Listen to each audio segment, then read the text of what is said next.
You're listening to Real Restaurant Radio, the show that inspires up-and-coming restaurant and bar owners, along with current operators, to pursue their passion in the restaurant business. I am your host, Kostas Lazanas, and I'm joined, as always, with my good friend, Cary Hodson. Let us guide you through the process of being a successful owner and teach you how to make an impact in today's culinary world. Welcome back to another episode of Real Restaurant Radio, episode 20. You should insert like a party noise, like dur, dur, dur. Doo, doo, doo. Thank you guys for tuning in to another episode. Cary, how you doing today? Pretty good, man. What's up, Kostas? Nothing much, man. Just doing the thing, working, grinding, all the things. What beers do you have on tap, or going to have on tap? So I got, I always carry 6 beers on tap, and I really enjoy. Hold on. You pack that into one, like, 2-door kegerator, right? I do, and I take a financial loss on the cost per ounce because I buy the slim kegs. I have 2 half kegs and 4 slims, but I've justified it as I sell more volume because I have more variety. Okay. So for me, I'd rather have 6 beers on than 3 beers on. Sure. And people know to come to my restaurant because I have that wide selection of beers. So I think in the end, I win. So traditionally, you'd have, Bud Miller Coors, right? Like that size cooler. Well, 3 taps. I would say traditionally I'd have like Dallas Blonde, Blood and Honey. Not you. I just mean like Sure. that size bar or that size cooler. Traditionally, it would hold be those, Yes, exactly. I think if I was like a 60-year-old Greek man, I'd probably have like, I don't know, a Stella and Bud Light on or something like that. Something Dos European. Okay. But did it come with like 6 taps, or did you? no, I think I mentioned him a few podcasts back, but Brad Perkinson, the craft beer guy, he had a brewery, and he said, I want to be on tap. And I'm like, I don't have space for you. He goes, I'll make space for myself. And, and he's like, I'll come in and fix your tap. So he actually, he went to my computer, dropped it in my Amazon bucket. Okay. Yeah, because we're not allowed to buy anything. No. Yeah, but, he came over and helped me install it. As a friend. Right. And, so he put these like tower extenders on there. And so now I have like... So you had 2 towers.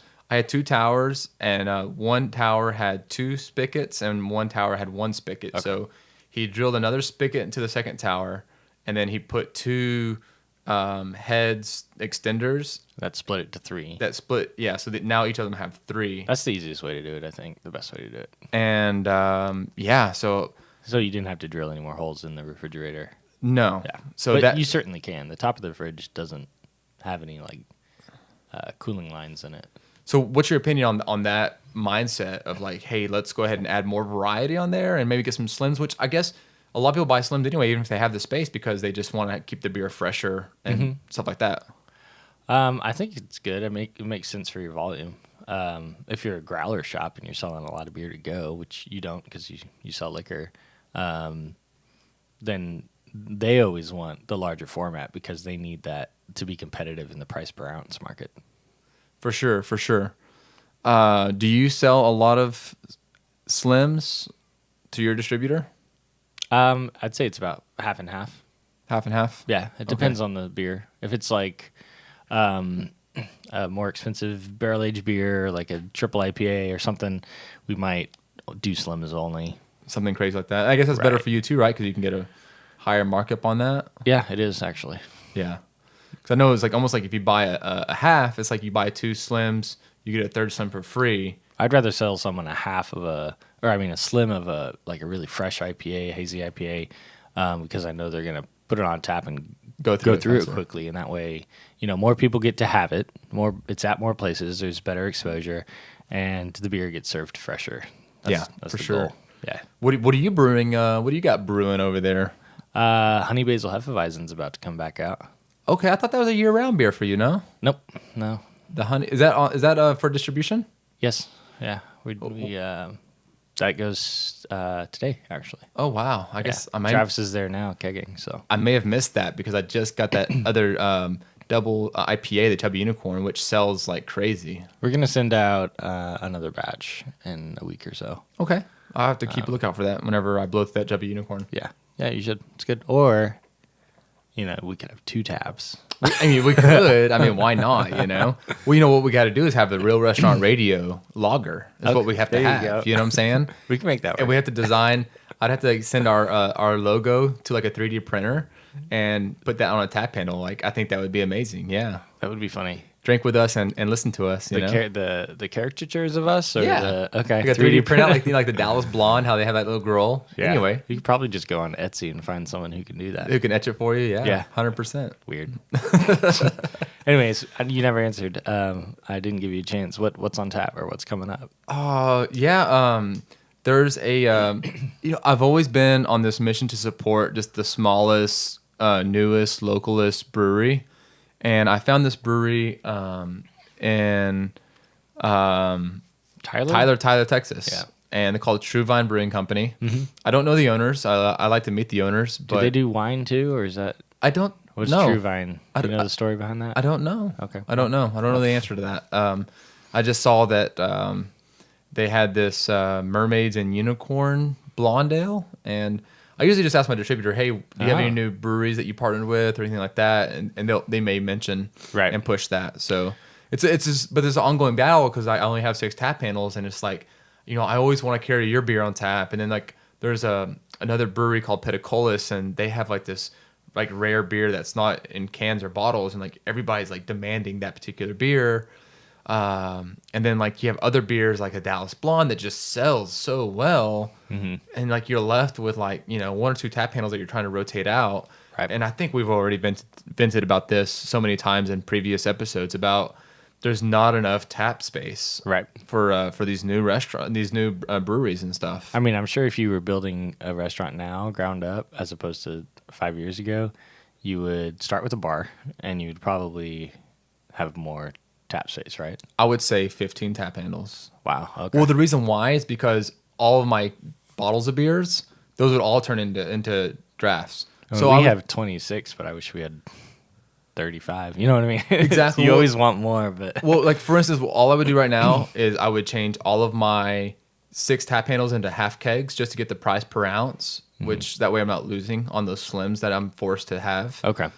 And then I would change all of my domestics into drafts as well. So then I can start having domestic Bud Light, domestic Coors Light, which, I mean, as much as, you are battling against those guys, there's still the demand for them. So on the business side of it, you have to carry those on tap too. Right. A Dos Equis, I'd probably have a Michelob Ultra. And then I would probably sneak in some type of European beer because I'm a European restaurant. So like a Heineken or an Amstel. Stella. Or a Stella, something to that effect. Sure. Yeah, that makes sense. So, I mean, you're already stretching people's, palate by forcing them to eat your Greek food. There you go. So if they want a Bud Light, give them a let them be comfortable somewhere. Exactly. Right on. Well, I was thinking since it's episode 20, we'd kind of go back to the beginning and answer the question: should you open a restaurant? Has it been almost a year since we started this thing? Almost. Maybe. Yeah. It was like April or May, I think, of last year. It doesn't feel that long because we kind of like did the official launch after we had. It does, We started recording, and we just started being consistent, I guess, for the past 6 months or past 3 months. I think really consistent. Mm-hmm. But I told Cary we cannot miss an episode. We've got to every Monday at 7 a.m. We will release these to you guys. Yeah, he sneaks into my room and throws a bucket of beer on my face and says, "Let's go, let's go." Yeah, but yeah, opening a restaurant. You asked me the question, should you open a restaurant? I don't know how to answer that question, honestly. Like, I don't really want to talk about nuts and bolts. Yeah. I just mean, like, emotionally? What are the benefits? Like, what are the kind of positive reasons to open a restaurant? I think, like, the number one thing you have to have, and if you don't have it, don't do it, is passion for it. A passion. Because at the end of the day, starting a new concept on your own, it doesn't just you build it and they will come. Passion equals profitability. And it can anyway. Yeah, well, and it's long hours. If you're not there, then it's probably not running as efficiently. It improves the customer's experience for you being there. It's super crucial in the beginning, I think. Sure. If you're not passionate about the food whatever it is, whatever the concept is, the food's not going to be good. Yeah. If you're not if you don't know your cost and you're passionate about it being efficient, then you're going to be buying from the most expensive, vendors just because it's easy. Convenient. Right.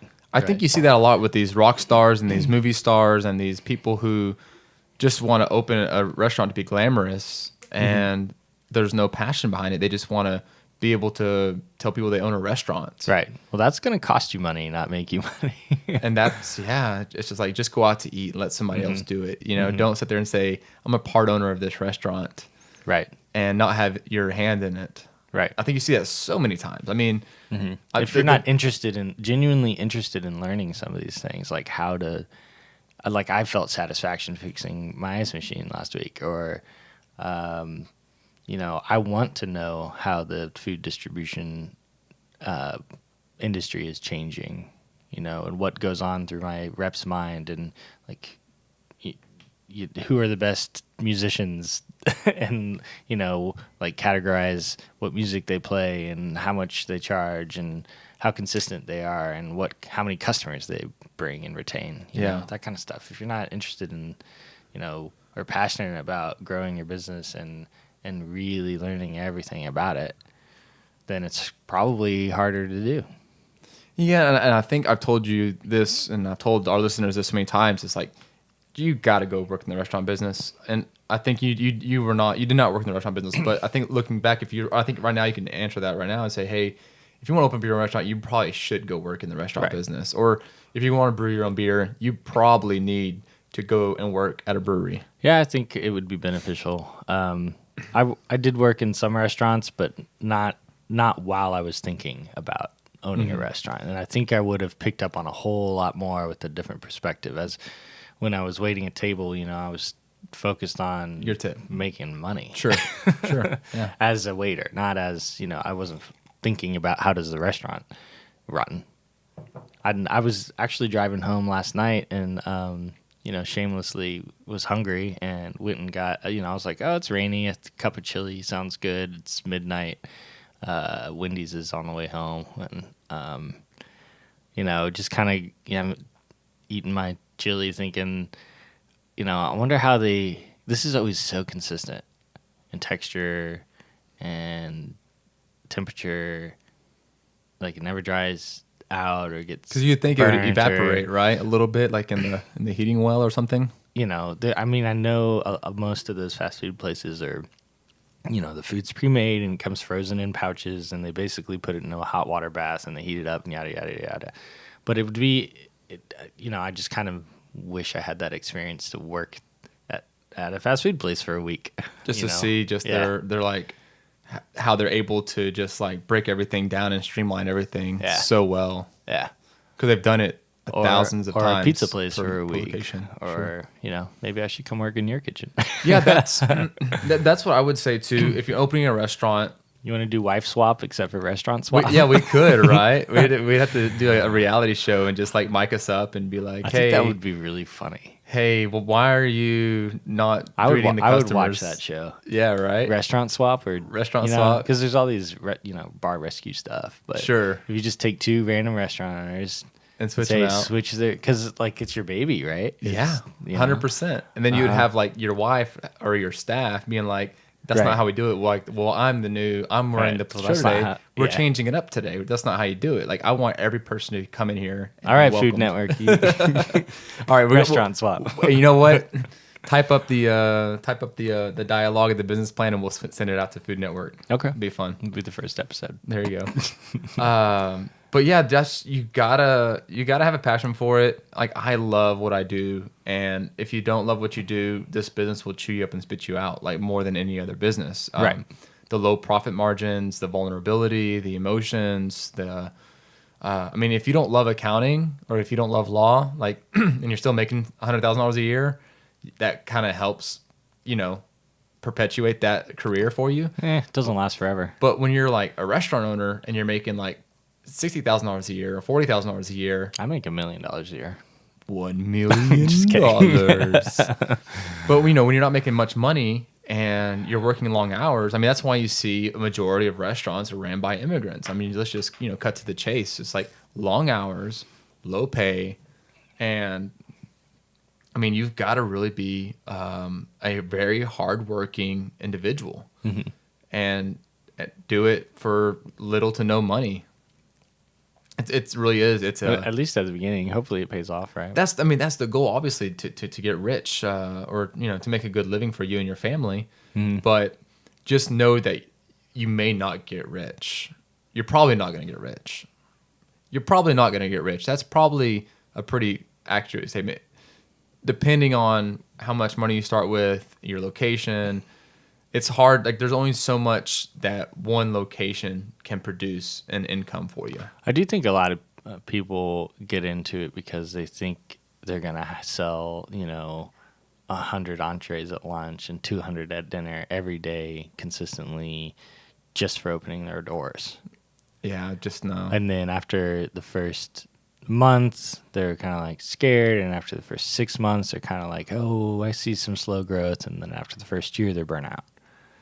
That's the burnout, because if you're not making any money, I've been YouTubing for the past year. If that's your reason for doing it, to make money, your 100% reason for doing it, then it's probably not going to work. And if everything else works out and the stars align, people do get lucky, and there are those one-off concepts that just blow. But that's just exactly what that is. I mean, you might as well go be an actor in Hollywood because you have an opportunity. They don't blow. They blow up. But no, there's opportunities to I mean, if you just the stars align and you win, that's fine. But 99% of the time, it doesn't work that way. You end up landing somewhere in the middle, right? Being an actor off Broadway, not on a $1 million script. Exactly. So be aware of it. I'd say just be aware of that. Just be aware. Yeah, I agree with that statement. Just be aware. Just know that you're gonna. And you still want to do it, and you still have passion for it. Good. Yeah, go out there and get it. Then yes, you should open a restaurant. Yeah. The other thing is, I kind of get a sense of freedom now that have my own business. It's long hours and whatnot, but I don't know. You get to be your own boss. Did you see that video I put out, 9 to 5 versus entrepreneurship? Yeah. I put on YouTube? Yeah. I think Brad did a really good job of kind of like, he mentioned one thing. He's like, no matter if you're selling T-shirts on the side of the road or you're a successful business making $100,000 a year, the fact that you're selling your own product and you get to grow something, a lot of people will never have that. A lot of people who work a 9 to 5 job will never know what it feels like to create something. If you have to like stretch to imagine what that would feel like, then maybe you shouldn't do it. Yeah. But if you if you really want that and that sounds really rewarding to you, then I think you have the right spirit. Yeah. And it's not for everybody. I think Gary Vee is really, who really wins, the dad who's playing soccer with his kids at night and home with his wife every night, or the guy who's working until midnight at the office. Like, who's really happy, and who really won. So that's true. A 9 to 5 job might be, the better option for most people. That's true. I mean, but as a restaurant owner, hopefully you can kind of make your own schedule. There's a little bit of flexibility there. That's the goal. I mean, I'm here doing a podcast. Sure. Yeah. I mean, that's the goal. You don't right now. But yeah, I don't want to say that your whole life, the rest of your life is going to be you working 80 hours a week in the kitchen, because that's just not. You need to quickly work yourself out of that position, unless that's why you open the restaurant, because you are a passionate chef. You're the chef. Yeah, restaurant then owner. You can't be there the whole time. But the idea of entrepreneurship and stuff like that is to create processes and policies and procedures to create a business that is self-running. I think that's the ultimate goal for any entrepreneur. Right. I mean, a part of me thought I would be brewing forever. That's not going to happen. It just doesn't make sense. You can't spend your time doing that. Well, we both talked we found ourselves so quickly out of like the essential roles and into this marketing role so quickly, right? I mean, you said that yourself. The whole taking a step back and working on your business and not in your business. So not only do you have to be passionate about every position and every aspect of the restaurant industry, you also have to temper that with a willingness to let someone else take it over eventually. And back off so you can grow your business. That's 100% correct. So it's kind of like, raise the baby bird and then push it out of the nest and kind of. it's so tough, man. It's so tough. So should you open a restaurant? Well, you should have some money first. I would think so. Yeah. So just shut up and work more than you think. Really hard. Mm-hmm. Like that's what I did. And I know you had a whole different like game plan for your stuff, but like I literally just like put my like head down and tied myself down and just worked nonstop, unceasingly for 5 years. Mm-hmm. Just working until on the plan, on raising money, really just making money, right? Saving money, mm-hmm. And basically, like Dave Ramsey says, live like nobody else in your 20s, so you can live like no one else in your 40s. Oops, missed that boat. No, we tried. but that's what I was doing. I was working doubles every day in the restaurant business and saving money, so that way I could have $50,000 mm-hmm. to buy, a fryer. Right. I mean, when was the last time you had a regular weekend off? I don't know. But why would you do that? What's so beautiful? You don't have to live like that. Yeah. But what's so beautiful though, it's like I'm never. Some people really value that lifestyle, and cool. What's that lifestyle?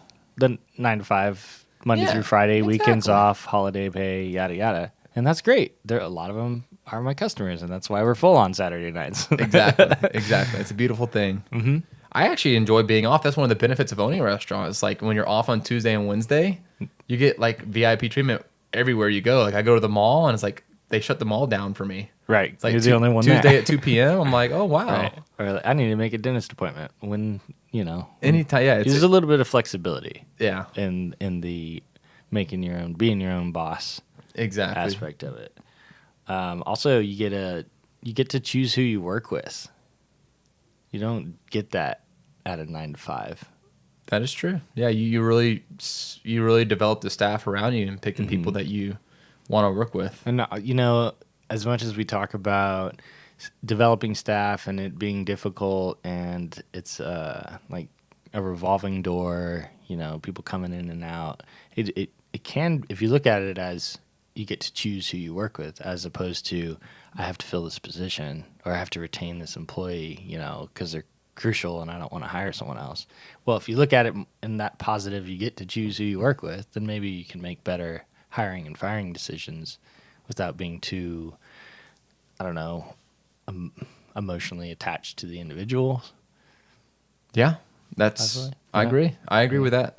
It's like you get to create your own work environment for them and hopefully hire people that like each other as opposed to, well, I'm forced, working at the library with this librarian who's been here for 30 years and they're probably going to retire, but that might take 3 or 5 more years and I can't move up until they're gone and they're not pulling their weight and I hear that a lot kind of frustration and the even the manager of that department can't do anything about it, so if you have a bad teacher on your team or a sales guy who's not pulling his weight. Nothing you can do in a corporate nothing structure. You can do about that. But when you have your own business, you can. It's not always easy, but it is a benefit. It's a lovely thing, guys. Running your own business is a lovely thing when you're making money. And neither Cary or I could really talk about like failing, which I think that would probably change the whole thing. I think we brought in like a restaurant owner that closed down their doors. Mm-hmm. They may have like a whole different like outlook on it, because I think that can really like make you feel really bad when you lose. I mean, I would say most of the restaurants that fail aren't doing these things. Rarely are you going to find a restaurant that failed because they were doing everything right and they cared or, I agree with that. It's usually some sort of external, that would have to be an external thing that happened to them or to the restaurant. So real quick, why restaurants fail?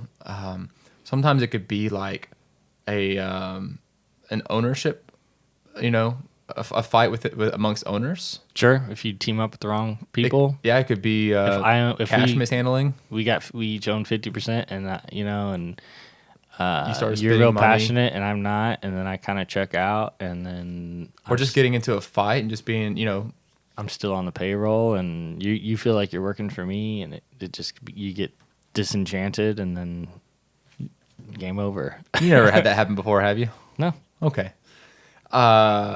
Then divorce, if it's like a husband and wife running a business and like there's a divorce, I mean, there's a death, sickness, there's so many variables. I mean, business is so fragile. Mm-hmm. In the last podcast I talked about being down 10%, it's like, what happens if you're down another 10%, right? And then you start talking about burnout because like you're not making a profit, right? There's new competition, there's a lot of variables. Rent increase. Are you prepared to deal with that? Yeah. Emotionally, can your relationships handle it? You were talking about working really hard for 5 years, but I think we're both really fortunate to have spouses that believed in what we were doing too. Yeah, my wife was right down. I didn't mention that, but my wife was right beside me, working just as hard as I was, right? Believing in my dream, right? That helps out so much. Mm-hmm. You also have to, in the long term, you also have to be prepared to kind of pay the piper, so to speak. Not that they, hopefully, feel like you owe them or whatever, but you do have to realize that they are following your dream. 100%. Being the spouse of a restaurant, it's not the easiest thing. Entrepreneur is like, it's probably not easy. No. We're always putting out fires and stuff, so we don't think about it very often. Yeah. So can your relationships handle you have to have you opening a restaurant, or do you maybe you don't have a relationship and it doesn't matter, but does that limit, but if you want one, does that limit your choices? Or if you're currently in a relationship and she's used to a certain, I think it's all about relevancy. So if your significant other is used to you coming home and used to nights off and off on holidays, and then all of a sudden you want to go and open a restaurant, and all of a sudden you're not there anymore. You're changing the deal. Yeah, and that's not what she got in it for. She got in it for your time and your love and all these things. And it's nothing like, it's not like you don't want to be home. It's just that like you've got to keep this alive, this business alive. I mean, fortunately, I've always been like this, and she got on board, early on. Sometimes, of course, I'm frustrating or get frustrated or whatever. Of course, but I've always been this way. I've always been in the restaurant business too. Like we dated while I was a server, so it's always been nights and weekends for me. But it may not be like that for everybody, Exactly. As I'm saying, like a lot of people may have just worked 9 to 5, and now that I want to open a restaurant, and it changes the whole dynamic. Or maybe they want to, take their retirement and especially if take that security that you guys have built your whole lives together. You've been married 20 years, and you have this retirement coming. And she was thinking, "Oh, we're gonna buy a lake house and retire, take care of our grandkids." But you're thinking, "Oh, I'm gonna go open this burger place." Mm-hmm. And I'm going to do that for the rest of my life. And she's like, but we're 50. Wait a minute. So have those conversations. Yeah. There's that local brewery that I shot the video for. I think that was their concept because they're not spring chickens. Right. That's true. And I think they were both on board with that. Mm-hmm. And, but that's crazy. Still a struggle. We talked about us opening a restaurant in our, mid 20s or late 20s. Like imagine doing this 10 years from now. I think it gets scarier with time. I think we get less ballsy. Am I allowed to say that? Yeah. With time? It's our show. Yeah, okay. I mean, I'm glad it opened up when I did, because as I get older, like I'm getting more less and less. Adverse. Yeah, and I think that's just natural. Like a soldier is going to be 18 years old because they don't care about dying because they're invincible. Right. You don't see very many 50-year-old soldiers on the front line, right? Because they're like, you know what, this grenade might actually damage my body. I had that conversation yesterday. They were like, man, you're doing good. It looks like you're doing good. This was a real big risk for you, yada, yada, yada. And to me, it was like, yeah, it was a real big risk, but I was, didn't care. 29, you know what I mean? Sure. Like if it did fail, I could move to Mexico or start over in another town or start over here and go back. I still have all the skills and talents that I had starting out. Like, okay, so my two things were I'm not going to lose my marriage and I'm not going to lose my house. Yeah. And as long as I didn't go beyond those risk parameters, no matter how passionate I was about the business, that was the hard stop. I guess that's a good lesson too. Yeah. Like, know your boundaries. Know your boundaries. Opening, and if you can't do it within those boundaries, then nope, you should not open a restaurant. So we're not trying to sound pessimistic here. Like the restaurant business is wonderful, and you can make tons of money and impact so many people. And I think having an impact on people's lives is probably the most rewarding part of running a restaurant. Yeah, that was the last thing I wanted to say is you get to kind of contribute to your community and have a safe, fun, friendly, cheers-like environment eventually. Yeah, because like that may not be your concept. If your concept's a drive-through or whatever, or corporate. But you're still impacting people's lives. Like that's how beautiful is how job. You talk about job fulfillment. And that's another factor, right? Mm-hmm. Job fulfillment is like such a big component of what you do for a living. I think so. And if you're just shuffling around paperwork, stamping papers, it's like, what's the meaning of life? You know? Right. So anyway. Daily grind. I think we covered some good stuff in this. Just want to throw that out there about kind of if you're thinking about doing it, if you want to do it. The psychology of opening a restaurant. The psychology. What are the things you should think about, and we could probably do 2 more episodes on it. We could do a whole one just on like your relationships with other people and the psychology on that and the impact on your family. I'm gonna bring my chair, my psychiatrist chair. What do you call those things? A chair. The ones you lay on, the ones you lay up on. Anyway, a lounge chair. A lounge chair. But that's the psychology of running a restaurant. It's really dynamic, but I think that kind of carries across any business endeavor. Whenever you're putting money into it, and whether you're buying tractors to start a farm or whatever it is, just the idea of making that jump. And I think people are controlled by greed and fear. I think that's like a big thing that drives people, and blinded by it. Yeah, so they don't ask these questions. Hopefully we answered these questions for you. Excuse me. Hopefully we answered these questions for you guys. Hopefully you guys are enjoying the spring weather, enjoying the beauty that has come around this April, and hope you guys send us an email, Kostas@oparowlett.com, or you can email us at our podcast site, Kostas@realrestaurantradio.com. Check out the website. It's up and running. Kind of find out a little bit more about our businesses and check out our business websites. And if you're in the DFW area, stop by, grab a beer with us, hang out. Anything else, Mr. Cary? I think that's it. Out of time. All right, out of time, guys. We will see you guys in the next episode of Real Restaurant Radio. Cheers. Cheers, guys.